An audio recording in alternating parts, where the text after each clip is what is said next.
Assalamualaikum warahmatullahi wabarakatuh. Perkenalkan, saya Eka Fitri Madona, CGP Angkatan 10 dari SD Negeri 90 Kota Palembang. Kali ini saya akan membahas tentang tugas demonstrasi saya pada modul 1.4 yaitu budaya positif yang bertemakan pada penerapan segitiga restitusi pada siswa kelas 1 di SD Negeri 90 Kota Palembang. Di sini ada saya sendiri, Eka Fitri Madona, sebagai CGP Angkatan ke-10 dan di sebelah kanan saya ada Bapak Mas Agus Ali Kameni sebagai pengajar praktik saya dan di sebelah kiri saya ada Bapak Mulyadi sebagai fasilitator saya. Pengertian restitusi.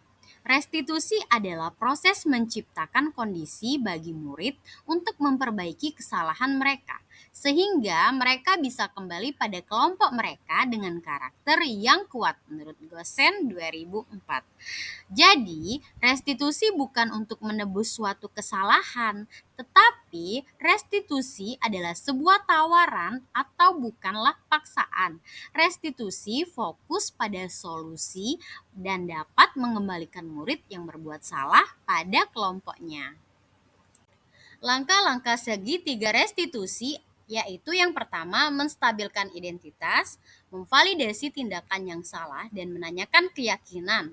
Adapun menstabilkan identitas yaitu kita mengubah identitas anak dari orang yang gagal karena melakukan suatu kesalahan menjadi orang yang sukses. Anak yang melanggar peraturan karena sedang mencari perhatian adalah anak yang sedang mengalami kegagalan. Dan di sini kita mencoba untuk memenuhi kebutuhan dasarnya namun terhalang suatu kendala. Nah, kita harus membuat sisi gagal tersebut menjadi sisi positif yang menjadikan anak untuk lebih berhasil. Yang kedua yaitu validasi tindakan yang salah. Setiap tindakan dilakukan dengan suatu tujuan. Nah, suatu siswa memahami kebutuhan dasar apa yang mendasari sebuah tindakan mereka. Kita bisa menemukan cara-cara yang paling efektif untuk memenuhi kebutuhan tersebut.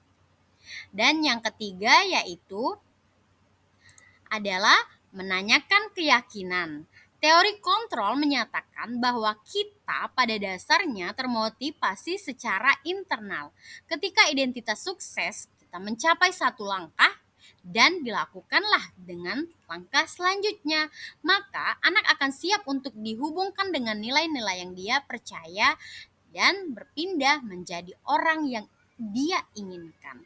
Jadi, penting kepada kita seorang guru untuk menanyakan kepada anak seperti apa atau kehidupan seperti apa yang nantinya akan mereka inginkan.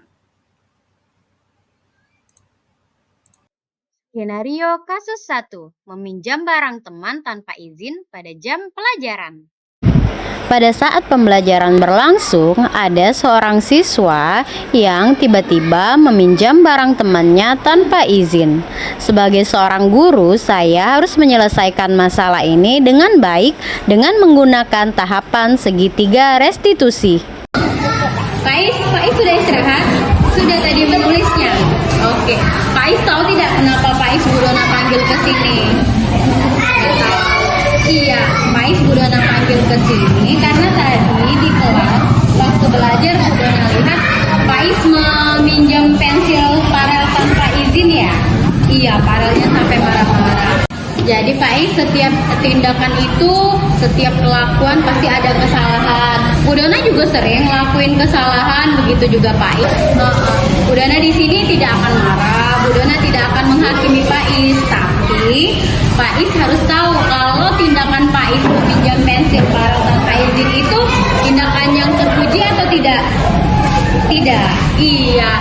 Jadi di sini Bu Dona nggak akan menghukum Faiz, tidak akan marah-marah sama Faiz, tapi Bu Dona mau tahu kalau itu suatu kesalahan dan Faiz harusnya seperti apa tadi?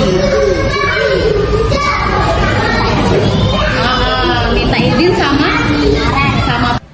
Faiz tahu keyakinan di kelas kita setiap siswa harus apa? Jadi Faiz juga sama teman-teman yang lain lain harus bersikap jujur. Kalau Faiz mau izin sesuatu, mau meminjam sesuatu, harus bilang dulu sama teman.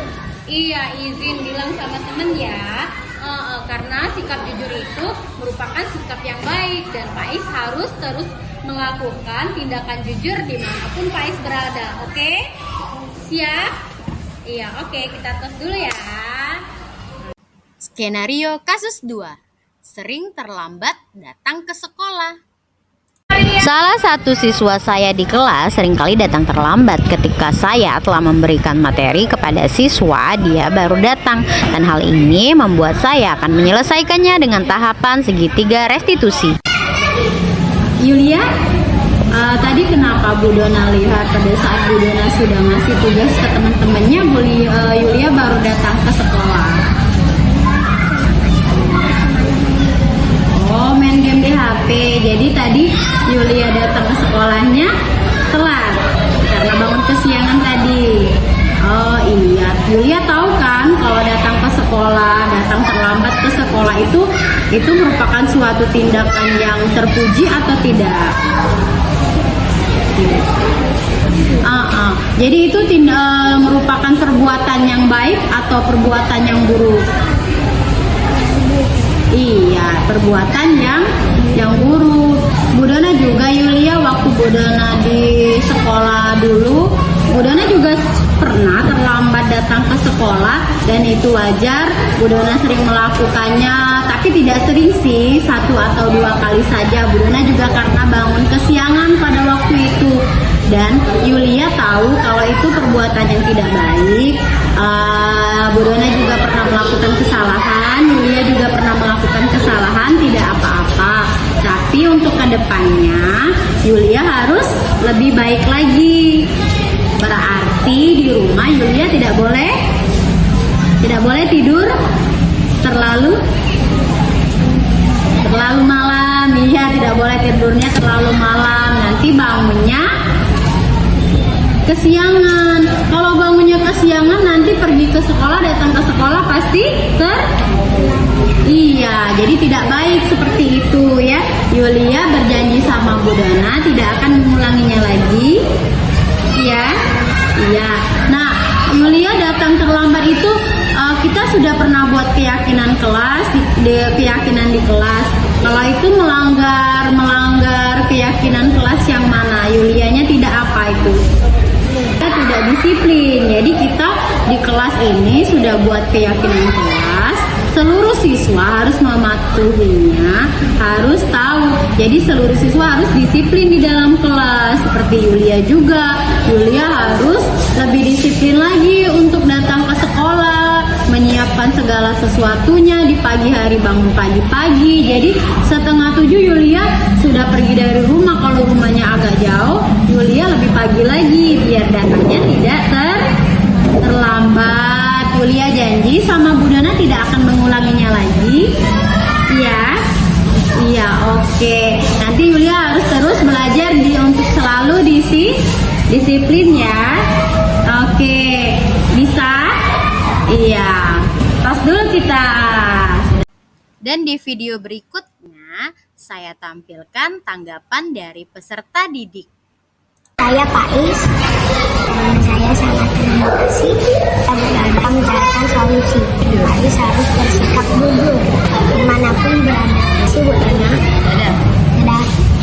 Halo, nama saya Yulia. Saya berjanji sama teman tidak bakalan terlambat ke kelas lagi. Terima kasih solusinya Bu Dona. Adapun kesimpulan dari segitiga restitusi saya bahas hari ini yaitu bahwa penanganan suatu kasus yang dilakukan oleh guru hendaknya menggunakan pendekatan segitiga restitusi. Diharapkan guru dapat memposisikan dirinya sebagai manajer dengan mengajukan pertanyaan-pertanyaan bermakna yang membuat murid akan menjadi lebih mandiri, percaya diri, dan lebih bertanggung jawab. Terima kasih untuk Bapak Ibu guru hebat semuanya. Salam hebat dan salam guru penggerak.